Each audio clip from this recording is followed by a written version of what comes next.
Well, the Rendlesham forest incident in December of 1980 is considered one of the most significant UFO events in our history.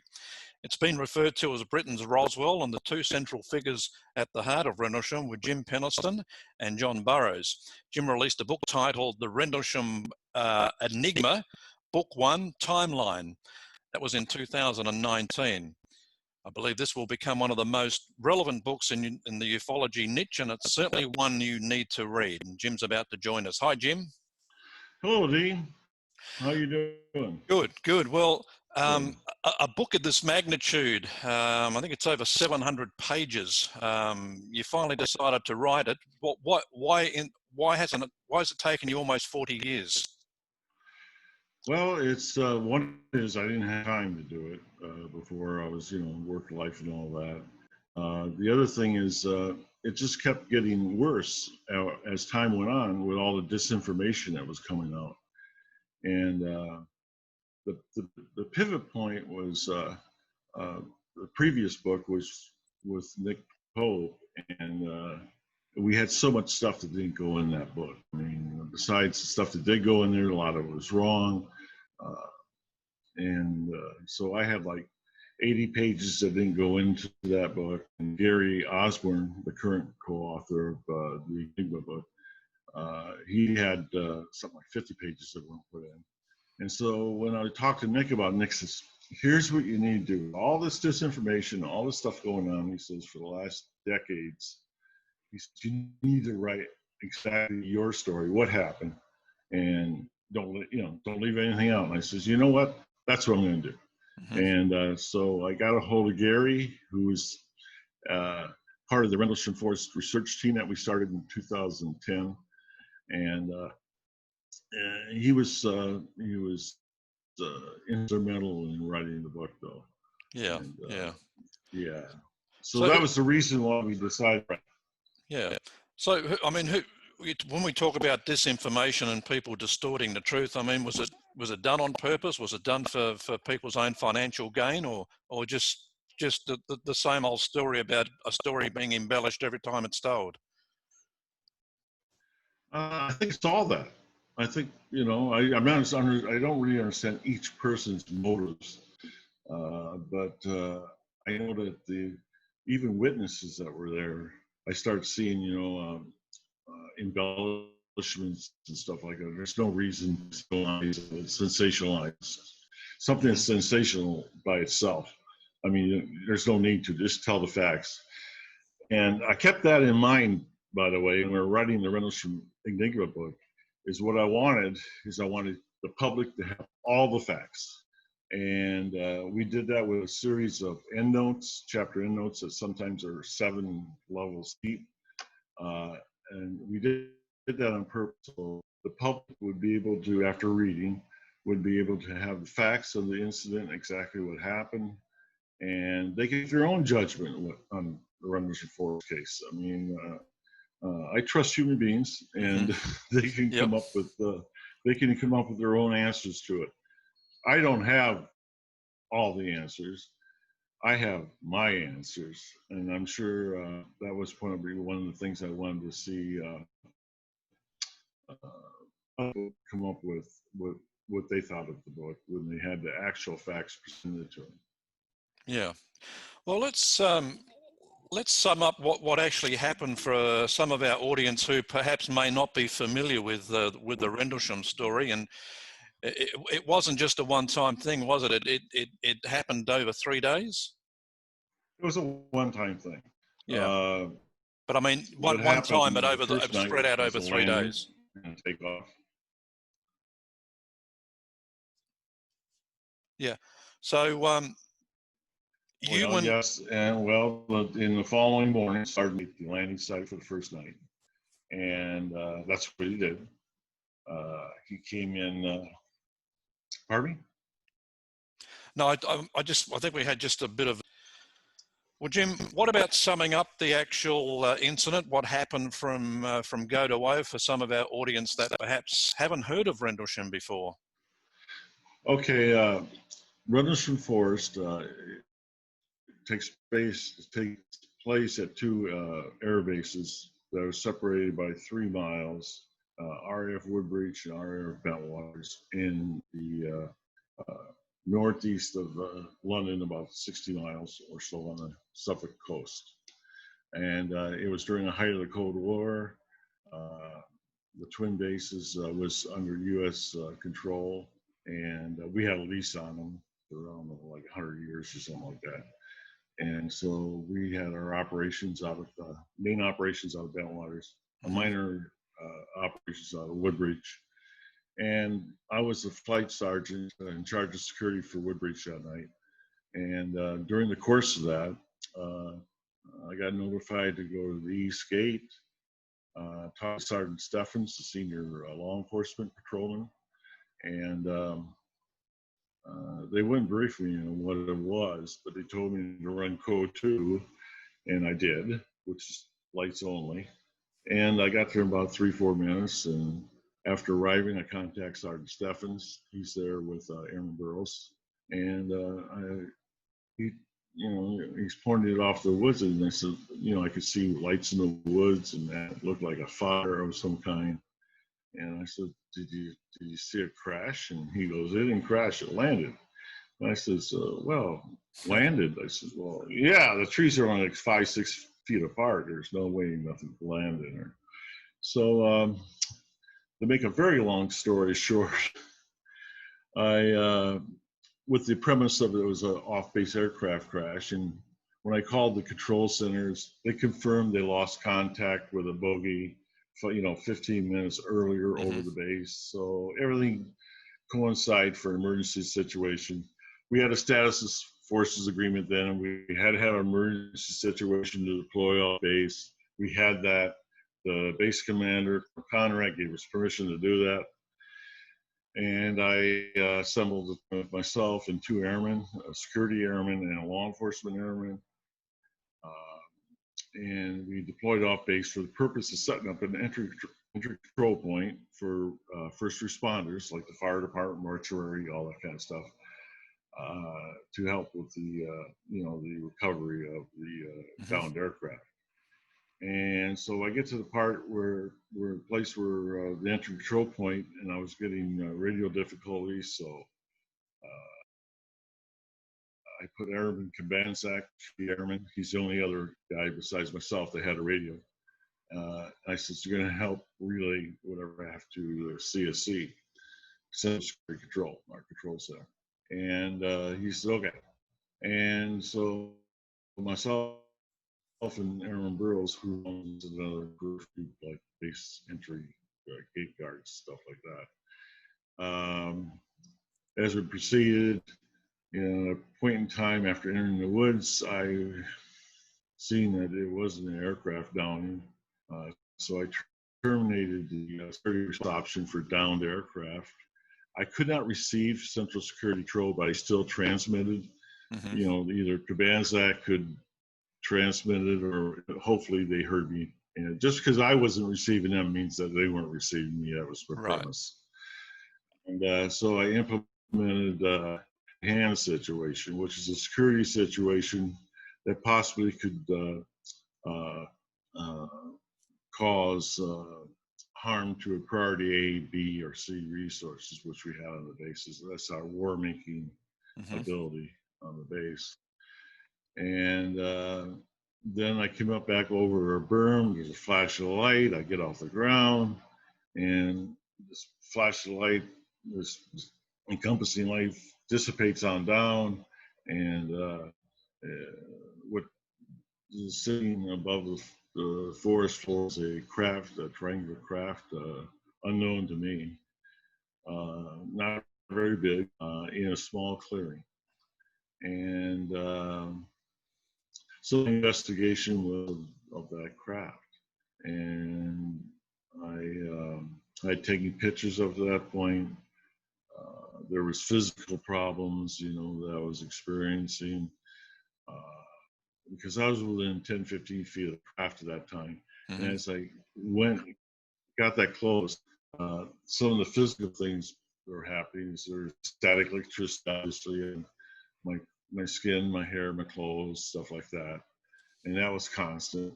But another oddity was my movements of walking seemed labored. If like I was walking a pool of water that was waist deep, I had Wow. that type of effect from it. Yeah. That's all that did. I was out of film. At that time, our cameras only had film. And the camera was with me only for the aircraft crash, by the way. Mm-hmm. Yeah. And so I did a 45-minute investigation, on the ground. Didn't think I was going to survive. I had to the back rear of me in control point, which is like 50 yards away. Mm-hmm. 20 yards away this way to the right in the back was Burroughs, and he was not moving, and neither was Kabanzak. So I figured there were casualties or something, or they're just scared to death. I don't know.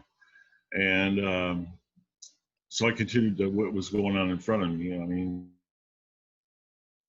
the security situation, which I was supposed to do, and recorded everything I could on my notebook. And then as I came back around after a 360 walk around to make it even more spectacular. Oh, by the way, I mean, I can go in a lot of detail about this.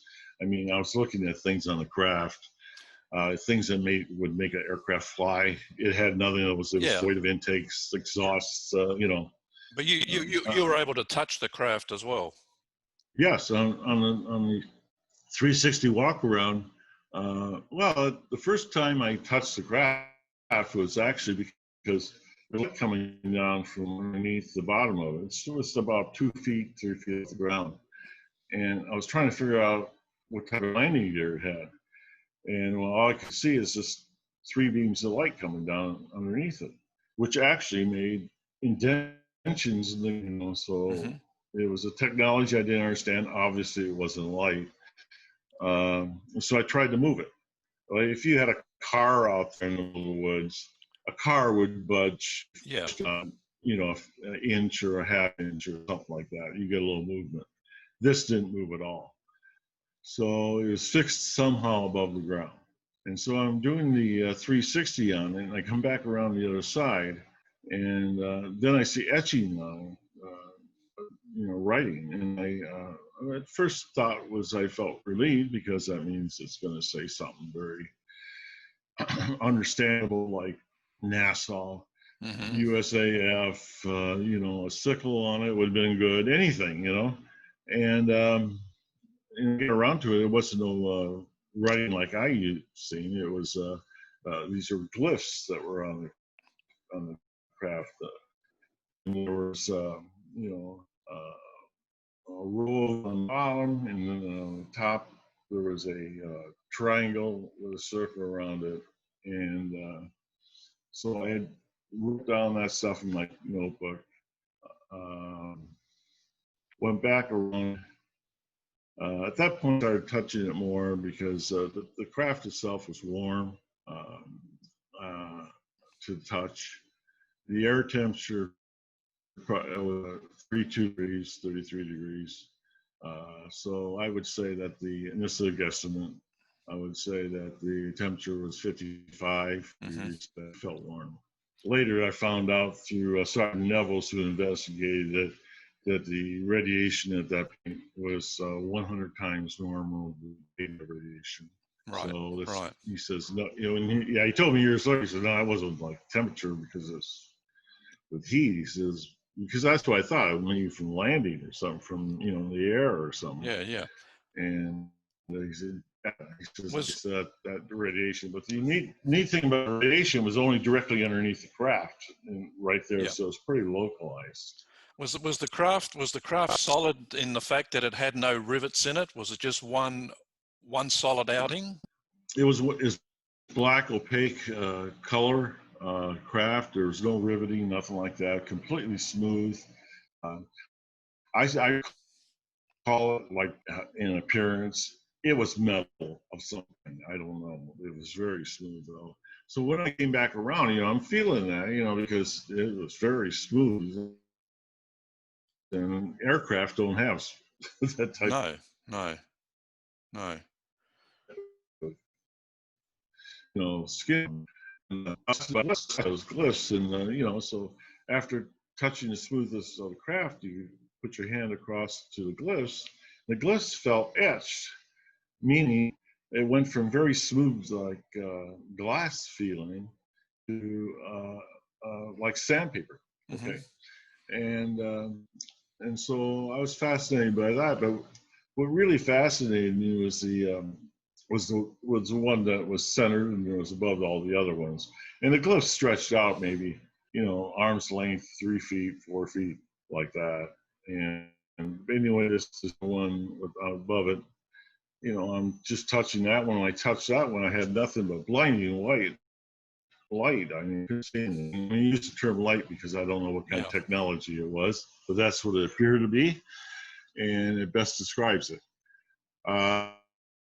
And during that process, one's flashed in front of me, and the rest of it was just white light.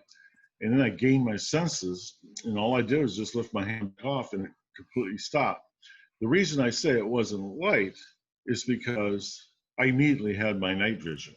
I mean, the forest is pretty dark, and I had my night vision. That usually takes another 30 or 40 minutes to regain it after something like that. So it wasn't light. It was a technology I didn't understand.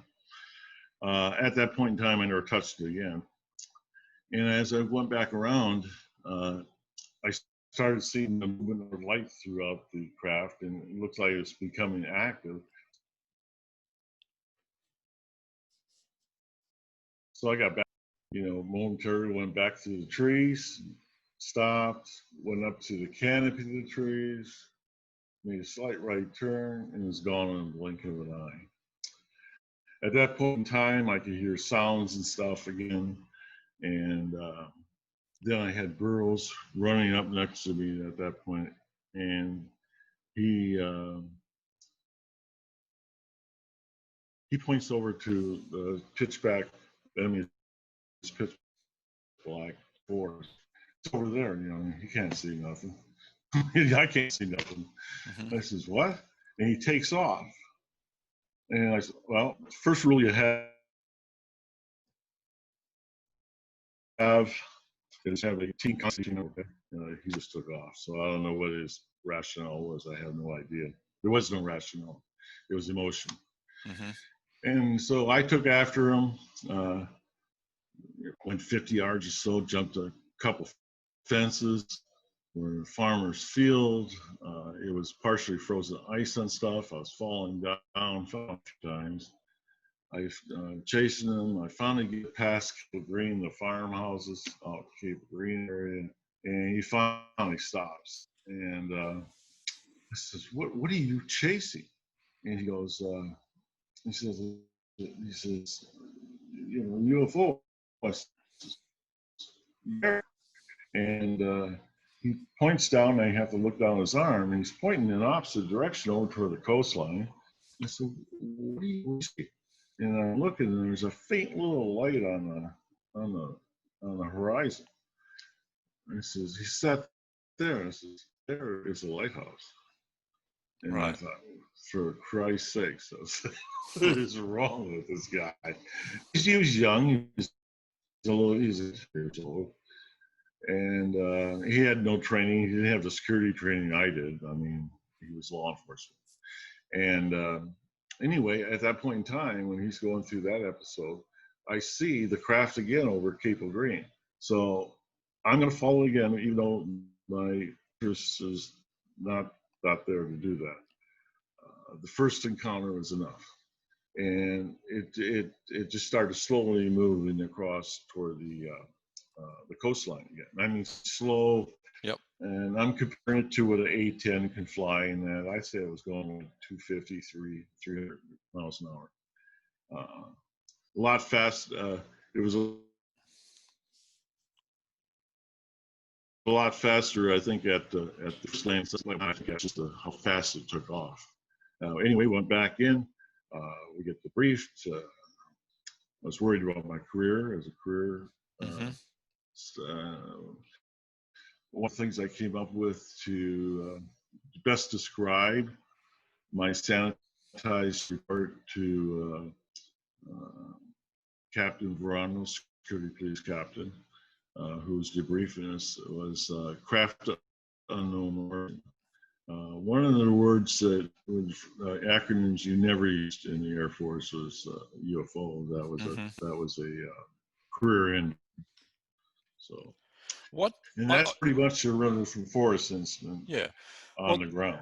The briefing afterwards, after you'd reported it and received a visit by, well, I mean, people are calling them the Men in Black. I mean, they're obviously, you know, government agents or whatever. How scary Right. and intense was that? Not scary. It wasn't scary at all, actually. When I got classified the blotters, that's the police blotters, the 1569s, the incident complaint report, the written narrative of, they came out and took that stuff. But that I didn't seem too unusual. I did get a call, you know, on the following day to report into the investigation on base. And I figured all these agencies, like 8 of them or 9 I knew. And they said, well, we got a couple of guys, you know, they were suited, they were in suits.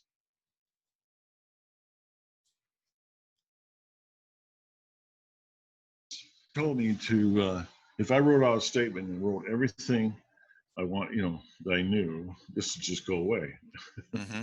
I said, great, that works for me. And so I did that. And so I'm waiting for him to type it up. It was handwritten, 4 pages, legal paper. You know, I wrote it all out. Wrote everything down because I wanted to go away. And when he come back with it, they only had about, you know, this much of a page, single line typed. I'm like, wow, that's consolidated. He said, what we want you to do is read this, and this is, and memorize it. And I said, okay. And he said, this is what you're going to tell anybody who talks about this incident from this point on. I said, it's like who? He said, whoever, the base commander, wing commander, whoever, anybody asks about it. He says, this is an active investigation right now, and that means that they're in charge, these people. I said, okay. And that's all pretty much standard procedure too. I mean, as far as investigations, I said, okay. So I memorized it, and that's actually the start of the cover-up. I guess I was part of it, you know, but I was following orders. Yeah. How long after that time were you able to speak about it, you know, at any length? 1993, 13 years later, when I retired from the Air Force, they gave me the non-disclosure, you know, agreement about, you know, classified plans, nuclear weapons, all that stuff. And I says, there's nothing on here about, I said, about RF Bentwaters. I says, you know, and I told the guys how processing me, I says, can you check on it to see if that's classified yet? And he says, sure. And so I gave him the dates, name of the base, and he said, okay, we'll have to stop processing, he says, until we get a word back then. I said, okay. So I went home, and so later he calls me. He says, yeah, he said, I got an answer back, come on in. I says, great. So I go on in, and I says, okay, what was the answer? He says, nothing classified happened that date, so therefore nothing is classified about anything, something like that. And I went, what?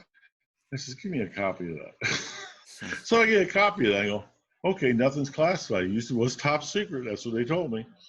And I treated it like that. And I go, okay, so nothing classified. So I'll take a copy of that. And so that's why I'm talking about it.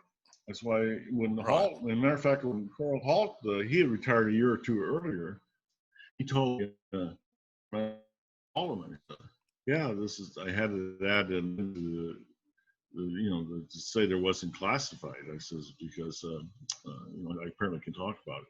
He said, yeah, he said, I had the same thing. He did the same thing. Mm-hmm. So I said, oh. So means the Air Force is telling him nothing happened at the dates in question. Nothing Yeah. happened with me. So that's why we're talking about. Otherwise, I don't know why they wouldn't keep it classified, because I'm going to be talking about today.